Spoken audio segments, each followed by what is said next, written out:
Good morning दोस्तों, कैसे हैं आप लोग। आई होप कि आप बहुत अच्छे होंगे।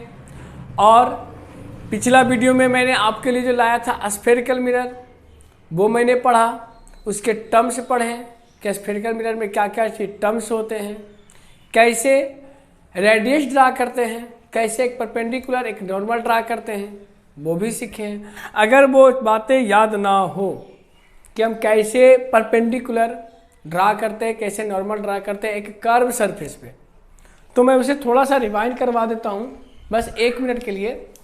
देखो बच्चों, कोई भी सेंटर ऑफ सर्कल होता है सेंटर ऑफ सर्कल से अगर हम मान के चलो कि इस पर परपेंडिकुलर ड्रा करना है। परपेंडिकुलर ड्रा मतलब क्या? नॉर्मल। तो कहीं से भी एक टेंजेंट लिया जाए। टेंजेंट क्या होता है? सर्कल के किसी एक पॉइंट को जाके टच कर देता है, एक ही पॉइंट को, और उस पॉइंट को अगर हम सी से मिला दें तो क्या ये नॉर्मल नहीं बना? तो बच्चों दिमाग में ये मत सेट लाइएगा कि एक कर्व पे हम नॉर्मल कैसे ड्रा कर सकते हैं। और आपको ये आना चाहिए कि अगर कर्व पे आप नॉर्मल ड्रा नहीं कर पाते हैं तो फिर आपको यहाँ पर दिक्कतें होगी क्या करने में, रिफ्लेक्शन करवाने में। ठीक है बच्चों, तो इस बात को ध्यान रखेंगे। और किसी भी पॉइंट से अगर आप मिला देते हैं, चलिए यहाँ से मिला देते हैं, तो देखो आपने क्या देखा कि सर्कल के किसी पॉइंट पे टेंजेंट जब पास करती है और उसको जब सेंटर से मिलाते हैं तो वो एक नॉर्मल कहलाती है। और ये नॉर्मल देखो तो एक्चुअली में क्या है, ये रेडियस नहीं दिख रहा है ना, ये एक्चुअली में क्या दिख रहा है? रेडियस दिख रहा है। इसका मतलब कि कर्व पर जब सेंटर से हमें नॉर्मल ड्रा करना होगा तो बस सिंपली हम एक रेडियस ड्रा कर देंगे और वही मेरा क्या होगा, एक नॉर्मल होगा। ठीक है ना बच्चों, अब चलते हैं आगे। आज का जो नया टॉपिक है वो क्या है? मैं हूं रत्नेश कुमार। पहले यही टॉपिक ले लेते हैं कि मैं कौन हूं। मैं हूं रत्नेश कुमार और आप क्या देख रहे हैं? आप देख रहे हैं स्टडी क्लासेस। तो आज का इस टॉपिक को शुरू करने से पहले मैंने किसकी बात किया? स्फेरिकल मिरर का, उसके टर्म्स के, उसके बारे में जाने की क्या क्या है। अब उसी टर्म से मैंने स्फेरिकल मिरर में याद करो मैंने क्या बताया था कि एक स्फेरिकल मिरर 2 मिरर से बन के मिलती है, एक कॉनकेव और एक कॉन्वेक्स। ठीक है, मैंने थोड़ी बहुत ये भी बताया था कि जिसका बाहर से पॉलिशिंग होगी उसे हम कहेंगे कॉनकेव और जिसका अंदर से पॉलिशिंग हो उसे कहेंगे कॉन्वेक्स। लेकिन अब बारी आती है उसको डिटेल करने की। क्या करने की? उसको डिटेल करने की कि सर कॉनकेव मिरर को हम कैसे पहचानेंगे। ठीक है, तो आइए स्टार्ट करते हैं हम अपना आज का नया topic, concave mirror and convex mirror. तो सबसे पहले कॉनकेव मिरर देखो, स्फेरिकल मिरर में मैं यहाँ पे इससे करता हूँ इरेज। स्फेरिकल मिरर में 2 तरह के होते थे। अब इस पर गौर कीजिएगा, इससे पूरा पता चलेगा। बाहर वाले सरफेस को मैंने पॉलिश कर दिया तो बनता था कॉनकेव, और अंदर वाले को मैं कर देता था पॉलिश तो बनता था कॉन्वेक्स। बनता था, ये मेरा कॉनकेव है और ये मेरा कॉन्वेक्स है। ठीक है, ये मेरा कॉनकेव और ये क्या है? तुम्हारा कॉन्वेक्स है। हुआ क्या कि मैंने इसे 2 भागों में क्या कर दिया? बांट दिया। तो कॉनकेव बाहर आ गया, कॉन्वेक्स भी अलग हो गया। ठीक है, कॉनकेव और कॉन्वेक्स के बीच में जो मिरर पॉइंट होती थी उसे हम क्या करते थे? Centre of curvature.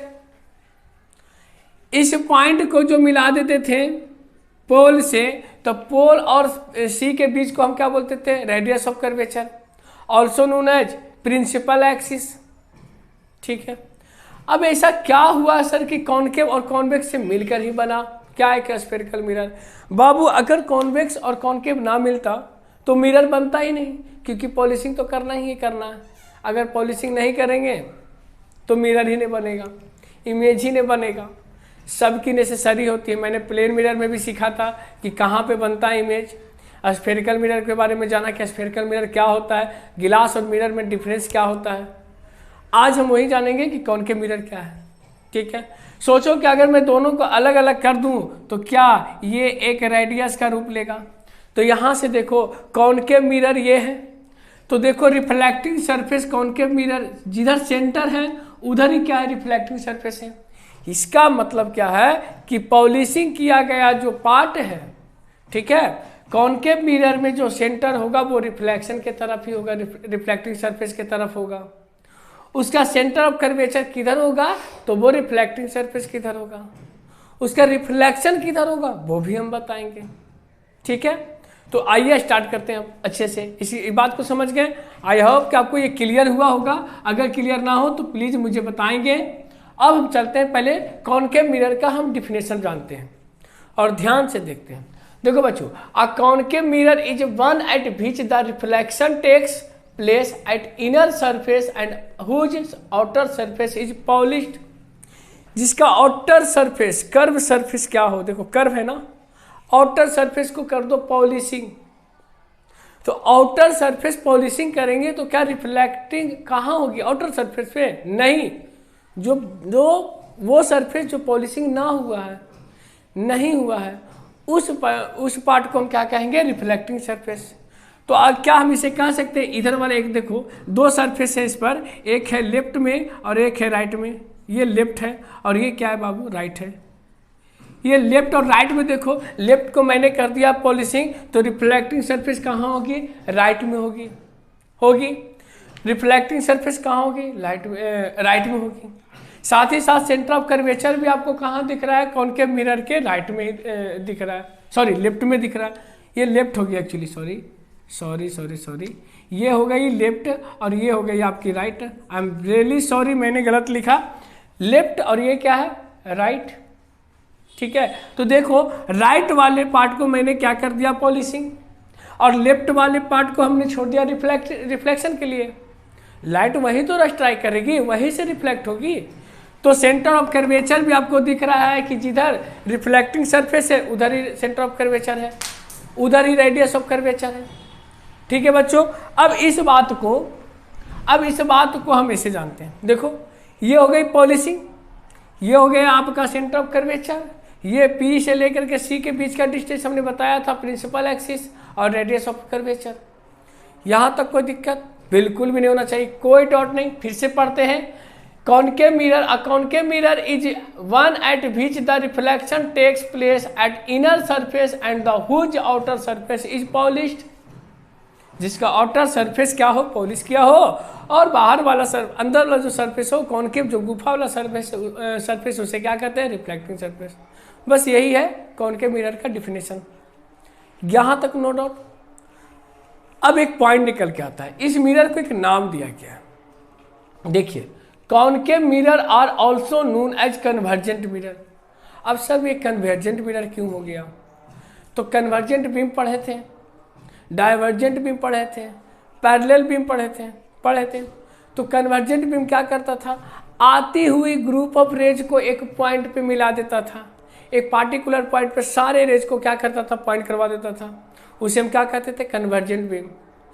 यहाँ भी उसी तरह से जब कन्वर्जेंट है, इसका मतलब है क्या, कि जब मिरर पे लाइट आएगी, ग्रुप ऑफ रेज आएगी, तो किसी एक पार्टिकुलर पॉइंट पे जाके उसको मिला देगी, और वही काम ये करने वाला है। ठीक है, और वही काम ये करने वाला, और यही काम वो करता है, जिसके कारण से इस मिरर को, कॉनकेव मिरर को हम कन्वर्जेंट मिरर भी कह सकते हैं। और ये आपको सुन लीजिएगा ध्यान से, है ना, concave mirror is also known as a convergent mirror. ये आपको 1 नंबर का क्वेश्चन में डायरेक्ट आएगा, और डिफिनेशन में बोलेगा डिटेल करने के, वो 3 मार्क्स का आता है, ये ध्यान में रखिएगा। ठीक है बच्चों, और बाकी बोर्ड पर डिपेंड करता है, बोर्ड क्या देगा, बट मेरा तो बात है बताना, मेरा काम ही बताना, बताएंगे ही। तो यहाँ तक समझ में आया। अब इसी का एक्सप्लेनेशन करते हैं, सर कैसे, देखते हैं।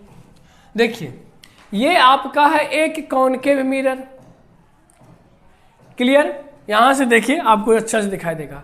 ये कॉनकेव मिरर है, इस मिरर का एक पोल है P, नो डाउट। इस पोल में, पोल और centre, this is the called, क्या है बाबू, this is centre of curvature, no doubt. बताएं हमसे स्फेरिकल मिरर में terms related to spherical mirror, उसके याद रखेंगे अच्छे से। ये सेंटर ऑफ कर्वेचर है एंड दिस इज पोल। इसके सेंटर, और ये पूरे को हम प्रिंसिपल एक्सिस कहते हैं। इस प्रिंसिपल एक्सिस के पैरेलल 2 ग्रुप ऑफ रे आ रहे हैं, जो कि इस पॉइंट पे और इस पॉइंट पे क्या कर रहे हैं, स्ट्राइक कर रहे हैं। और हमने बताया था कि किसी भी कॉनकेव मिरर में, यहाँ पर देखिए पैरेलल आता है तो रिफ्लेक्शन के बाद वो किससे पास करता है बाबू, बताओ जरा। मैंने बताया वो किससे पास करता है, बताओ बताओ। वो पास करती है फोकस से, यही ना आपका फोकस होता था। तो क्या एक रे आई तो फोकस से पास की, तो ये 2 रे आएगी तो कहाँ से पास करेगी, फोकस से। तो अब गौर करें, 2 ग्रुप ऑफ रे ऊपर एंड 2 ग्रुप ऑफ रे नीचे, जो कि प्रिंसिपल एक्सिस के पैरेलल गई है। तो बच्चों देखो क्या हुआ, जब ये पैरेलल हुआ तो देखो यहाँ रिफ्लेक्शन के बाद रेड कलर वाला जो है वो रिफ्लेक्टेड रे है, ठीक है। इंसिडेंट रे तुम्हारा ब्लैक कलर का है। ये रिफ्लेक्टेड के बाद एक पार्टिकुलर पॉइंट पे जाके मिल गई कि नहीं मिली, एक ही पॉइंट पे सबको क्या कर दिया, मिला दिया। और ये करने वाला कौन सा मिरर है, कॉनकेव मिरर। इसलिए इस मिरर को और कौन सा नाम पड़ा है, convergent mirror. No doubt, clear है। कन्वर्जेंट मिरर क्यों पढ़ा और कैसे पढ़ा आप एक्सप्लेन भी कर सकते हैं आसानी से, नो डाउट। अब इसको थोड़ा सा आपको अगर लिखना पड़े तो कैसे लिखोगे, when a narrow beam of light travelling parallel to the principal axis, principal axis के सामने या तो ऊपर या तो नीचे पैरेलल जब ट्रैवलिंग करती है, is incident on reflecting surface on concave mirror, एक कॉनकेव मिरर पर पड़ती है, and the beam of light after reflection, यानी रिफ्लेक्शन के बाद क्या होता है, converge at a point on the principal axis of focus. इसी को हम बोलते हैं फोकस। नो डाउट बच्चों, क्लियर, समझ में आ रही मैंने क्या क्या कहा। मैंने क्यों कहा कि ये एक कॉनकेव मिरर एक कन्वर्जेंट मिरर है, मैंने क्यों कहा कि एक पॉइंट पे आके मिलता है, ये सारा बात मैंने पहले भी बता चुका है कि कौन से पॉइंट से पास करती है। जब प्रिंसिपल एक्सिस के सामने एक पैरेलल ट्रेवल करती है लाइट, तो रिफ्लेक्शन के बाद वो कहाँ से पास करती है, तो फोकस से पास करती है। और ये फोकस तुम्हारा क्या होता है, एक प्रिंसिपल एक्सिस का मिड पॉइंट होता है, ठीक है बच्चों, ठीक है बच्चों। ये फोकस क्या होता है आपका, प्रिंसिपल एक्सिस का मिड पॉइंट भी कह सकते हैं। और भी आगे बातें जानेंगे, बट यहाँ तक समझ में आ गई आपको कि क्या क्या मैंने बोला। अब देखो इस मिरर का यूज कहाँ होता है। चूंकि ये कन्वर्जेंट मिरर है, इसका मतलब सारे ग्रुप ऑफ रे को एक पॉइंट पे लाके क्या कर देगा, मिला देगा। तो कन्वर्जेंट बीम का कुछ जो यूजेज है वो कहाँ है, देखो uses of concave mirror, headlights, clear, headlight में इसका यूज करते हैं। दूसरा है सर्च लाइट, सर्च लाइट में यूज करते हैं। डेंटिस्ट जो दांतों को देखने के लिए मिरर यूज करते हैं वो भी होता है, ठीक है। तीसरा है शेविंग मिरर एंड चौथा है मेकअप मिरर। ये जितना मिरर है के नाम बताए, सब कौन सा मिरर से बना होता है, तो वो कॉनकेव मिरर से बना होता है जिसका यूज हम करते हैं। नो डाउट बच्चों, यहां तक बात क्लियर, यहां तक का टॉपिक खत्म। कौन सा टॉपिक मैंने खत्म किया है, देखो बच्चों मैं दो बात बताता हूं अभी। कॉनकेव और कॉन्वेक्स, कॉनकेव और कॉन्वेक्स का डिफिनेशन और उसके कन्वर्जेंट और डाइवर्जेंट का डिफिनेशन, और उसको समझाने वाली बात जो पार्ट में क्लियर करूंगा। आने वाले पार्ट में मैं सिर्फ और सिर्फ कॉनकेव मिरर की बात करूंगा कि उस पर इमेजेस फॉर्मेशन कैसे होती है, ठीक है। तो आई होप कि आपको ये समझ में आया हो। तो कुछ नहीं करना अभी, बस मैं यहाँ से हटूंगा, 30 सेकंड के अंदर से नोट आउट करना है, स्क्रीनशॉट लेना है, जो करना है, लेकिन लिखना जरूर है, ठीक है बच्चों। मैं हट रहा हूँ, उसके बाद मैं नेक्स्ट पॉइंट पे आऊंगा, और वो नेक्स्ट पॉइंट है कौन, कॉन्वेक्स मिरर, ठीक है बच्चों। तो फटाफट लिखना शुरू करें।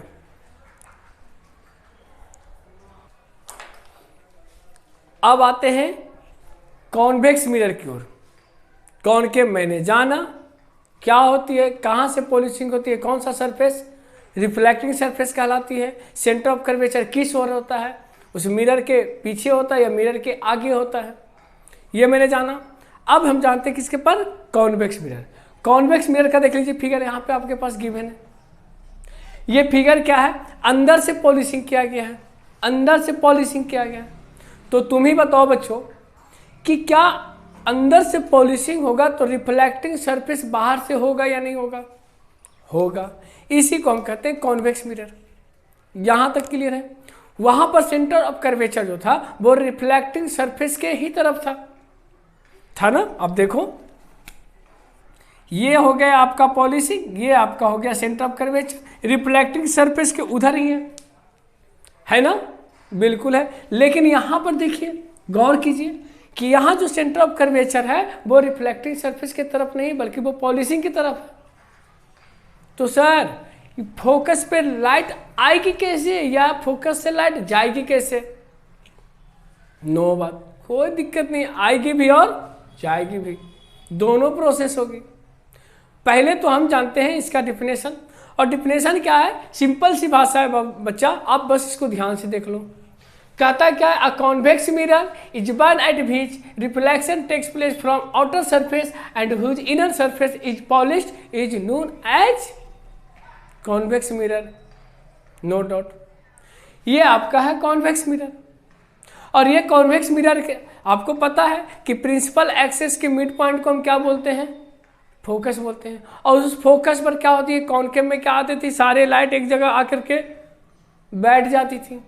यहाँ पर क्या होगा, उस फोकस से सारे लाइट जो बैठे हुए उठ करके अपने अपने जगह पे जाएंगे। इसलिए इसी कॉन्केव को हम इसी कॉन्वेक्स को हम डाइवर्जेंट मिरर भी बोल सकते हैं। जैसा कि मैंने वहाँ कॉन्वेक्स में बोला था, वहाँ कॉन्केव में बोला था, यहाँ कॉन्वेक्स में बोलेंगे, नो डाउट। तो देखो यहाँ होता क्या है, ये क्या कहता है, ये देखिए यहाँ पे देखो बच्चों, ये आपका है प्रिंसिपल एक्सिस, और इस प्रिंसिपल एक्सिस पर हो क्या रहा है कि इस प्रिंसिपल एक्सिस के पैरेलल दो रे ऊपर से और दो रे नीचे से जा रही है। देखो जा रही है, जो कि इसके पैरेलल है। ये पैरेलल के बाद इस ओर रिफ्लेक्ट हो रही है, लेकिन जो रिफ्लेक्ट हो रही है ये आपको ऐसा प्रतीत होगा, ऐसा मालूम पड़ेगा कि ये रिफ्लेक्शन वाला लाइट कहाँ गई है, इस फोकस पे गई है। ये वाला जो रिफ्लेक्ट हुई इसका भी कहाँ पता चलेगा कि इसके फोकस पे गई है। ये वाला भी आपको फील होगा कि कहाँ गई है, वो फोकस पे गई है। यानी सारे रे ग्रुप ऑफ रे जो हैं वो सब के सब कौन पॉइंट पे आपको फील होगा, प्रतीत होगा, वो दिखाई देगा कहाँ, फोकस पर। भले वो मिरर के उस साइड हो, रिफ्लेक्टिंग सरफेस के साइड ना हो करके वो किधर है, पॉलिशिंग सरफेस की तरफ है तो है, लेकिन फोकस तो यही होता है। और इस जगह से देखो तो सारा रे क्या हो रहा है, एक दूसरे से दूर जा रहा है। इस पॉइंट से क्या हो रहा है, दूर जा रहा है, ठीक है। और इस पॉइंट से दूर जा रहा है, जिसके कारण हम इसे बोलते हैं डाइवर्जेंट मिरर। नो डाउट बच्चों, आगे हम सीखेंगे, अभी आप लोग को कंफ्यूज नहीं होना, आगे सीखेंगे हम मिरर में रिफ्लेक्शन कैसे होता है, आप कैसे रिफ्लेक्ट करवाते हैं। सर एक प्लेन मिरर में रिफ्लेक्टिंग तो आसान से करवाना होता है, एक कर्व मिरर यानी कॉनकेव मिरर या कॉन्वेक्स मिरर में कैसे रिफ्लेक्शन होता है, ये हम आगे सीखेंगे। बिल्कुल डरने की जरूरत नहीं, बस जितना अभी मैं बता रहा हूँ उतना को माइंड में सेट कर लो। मैं बार बार बोलूँगा, एक्सपेरिमेंट करने की कोशिश नहीं करना है, समझने की कोशिश करना है, कॉन्सेप्ट लेना है, कॉन्सेप्ट इसका क्या क्या है, और वो मैं सारा चीज़ आपके पास दे रहा हूँ। तो आई होप कि आपको ये समझ में आया होगा कि कॉनकेव मिरर और कॉन्वेक्स मिरर क्या है। कॉनकेव मिरर बाहर से पॉलिशिंग, ठीक है, और कॉन्वेक्स अंदर से पॉलिशिंग। सेंटर ऑफ कर्वेचर जिधर रिफ्लेक्टिंग सरफेस है कॉनकेव मिरर में उधर ही होगा। सेंटर ऑफ कर्वेचर इन किसमें, कॉन्वेक्स में। जिधर पॉलिशिंग है वो उधर ही होगा, उधर ही फोकस भी होगा। यही कुछ डिफरेंसेस है कॉनकेव और कॉन्वेक्स में। कभी कभी आपको ऐसा पूछा जाएगा कि what is the difference between the concave and convex mirror. Simple, दो तीन आराम से डिफरेंस। एक डिफरेंस तो आपका डिफिनेशन ही हो गया, एक डिफरेंस आपका क्या होगा, एक डाइवर्जेंट और एक कन्वर्जेंट, और तीसरा दोनों का क्या हो जाएगा, ये वाला फिगर। हो गया तीन डिफरेंस, सिंपल सी बात। कुछ अब बाद में पता चलेगा कि सर इसमें इमेज कैसा बनता है और कॉनकेव में इमेज कैसा बनता है। तो बच्चों उसको बताने से पहले उसके कुछ रूल्स जानना होता है, और उस रूल्स, देखो रूल्स मतलब नियम, ये हमारे लिए रूल्स बन गया, बना के दिया गया है विथ एक्सपेरिमेंट कि भैया ऐसा रूल्स होता है, इसको आपको रखना है याद, साथ ही विथ कॉन्सेप्ट। अगर आप कॉन्सेप्ट नहीं रखेंगे, अगर आप उसे याद नहीं रखते तो आप इमेजिन नहीं कर पाएंगे, पता नहीं कर पाएंगे कि कौन से ऑब्जेक्ट का कहाँ पे क्या बन रहा है, कहाँ पे इमेज बन रहा है। तो ये सब चीज़ के लिए हमको रखना पड़ता है कुछ रूल्स याद, और वो रूल्स को हम आगे पढ़ेंगे, वो नेक्स्ट वीडियो में लाएंगे आपके लिए। तो ये समझ में आ गया कि आपका क्या है कॉनकेव मिरर, और उसे डाइवर्जेंट मिरर क्यों कहते हैं, उसकी डिफिनेशन क्या है। यहाँ तक तो कोई समझने में दिक्कत नहीं, और इतना ही तक याद रखिएगा, जिस टॉपिक को आप पढ़ रहे हो उस टॉपिक के आगे नहीं सोचना है, और ना ही उस टॉपिक पीछे सोच सकते हैं, पीछे मैंने क्या क्या पढ़ा, आगे मत जाना है। हम धीरे धीरे आगे बढ़ते हैं, और ये हमारे ज़िंदगी का रूल्स होता है। सक्सेस होने का सबसे अच्छा तरीका मैं बताता हूँ, आप जिस टॉपिक को पकड़ रहे हो उस टॉपिक पे जितना सवाल करना है कर सकते हैं, जितना क्वेश्चन माइंड में ला सकते हैं, आगे नहीं बढ़ना है। क्योंकि आगे आपके लिए नए आने वाले हैं, और नए नए आएंगे तो नए नए चीज़ें उत्पन्न होगी, नए नए क्वेश्चन एराइज होंगे, तो आप क्या करेंगे, कंफ्यूज हो जाएंगे। और मैं यही कहना चाहता हूँ कि आपको क्या नहीं होना है, कंफ्यूज नहीं होना है। तो इसके लिए क्या करना पड़ेगा, जिस टॉपिक को पढ़ रहे उस टॉपिक पे हम क्या करेंगे, कवर करेंगे, उस टॉपिक के ही बारे में सोचेंगे। आज का सोचना है, कल का नहीं, कल का कल देखा जाएगा। ठीक है बच्चों, तो चलिए स्टार्ट करते हैं। स्टार्ट क्या, ये तो हो गई। अब इसके कुछ यूजेज है। देखो यूजेज ऑफ कॉन्वेक्स मिरर, देखते हैं एक दरवाजा में लगा देते छोटा सा मिरर, कोई बाहर से बेल बजाता तो हम उसे देखते बड़ा सा दिखाई देता है। हम अपनी आंखों से देख सकते हैं लेकिन वो दिखाई देगा बड़ा सा। सिक्योरिटी मिरर, उसके बाद rear view mirror, side mirror के रूप में उपयोग करते हैं। नहीं करते हैं क्या, करते हैं। क्यों करते हैं, बड़े बड़े से गाड़ी आती है, बड़े बड़े से गाड़ी, एक छोटा सा तिन्ना सा इतना सा मिरर आता है, उसमें सारे गाड़ी क्या होते हैं, दिखाई देते हैं। इनफैक्ट मोहल्ला का मोहल्ला, बिल्डिंग का बिल्डिंग भी उसमें आ जाता है, अगर रोड पे बिल्डिंग से, तो इसलिए इसका यूज हम यहाँ करते हैं। तो आई होप कि आपको ये वीडियो समझ में आया हो, ये टॉपिक दोनों कवर हुआ हो। स्फेरिकल मिरर याद रखें, स्फेरिकल मिरर मैंने कर दिया, टाइप्स ऑफ स्फेरिकल मिरर कर दिया, प्लेन मिरर कर दिया, मिराज कर दिया, रिफ्रैक्शन कर दिया। ये सारे टॉपिक वाइज को आप अपने कॉपी में नोट आउट करते जाए और पढ़ते जाए। मैं आपको बिलीव दिलाता हूं कि जैसे ही ये चैप्टर खत्म होगा और आपके पास 100 क्वेश्चन भी अगर MCQ डालेंगे तो एक भी क्वेश्चन आपसे गलत नहीं होगा। बस उसको अच्छे से पढ़ना है, अपने ज़िंदगी में एक रूल लगाना है कि मुझे पढ़ना है तो सिर्फ पढ़ना है, फोकस करके पढ़ना है। ठीक है बच्चों, तो आज के लिए बस इतना ही। अब हम सीखेंगे आगे, जिस मिरर की बात कर रहे हैं वो मिरर है कॉनकेव मिरर, और कॉनकेव मिरर के कुछ रूल्स होते हैं, कुछ इमेजेज होते हैं ऑब्जेक्ट के अकॉर्डिंग कि कौन सा ऑब्जेक्ट हम कहाँ रखेंगे तो उसका मिरर कैसा बनेगा। ठीक है बच्चों, और मज़ा आएगा पढ़ने में। नेक्स्ट वीडियो लाने वाले हैं, बस तुरंत लेकर आएंगे, चिंता करने की ज़रूरत नहीं है। तो आई होप कि आपको ये पूरा चीज़ क्लियर होगा। Thank you so much. और हमारे वीडियो, अगर मेरा वीडियो आपको अच्छा लगता हो, अगर अच्छा लगता हो तो प्लीज़ लाइक करें, सब्सक्राइब करें, दोस्तों के साथ शेयर करें, और कमेंट सेक्शन में कमेंट करके मुझे ज़रूर ये बताएं कि आपको प्रॉब्लम क्या है, क्या समझ में आ रही है, नहीं समझ में आ रही है, सारे दिक्कतें हमारे कमेंट सेक्शन में बताएं। मेरा टेलीग्राम का लिंक आपके डिस्क्रिप्शन में दिया गया है, वहाँ पर आप जाकर के भेज सकते हैं। ठीक है बच्चों, so thank you so much. आज के लिए बस इतना ही।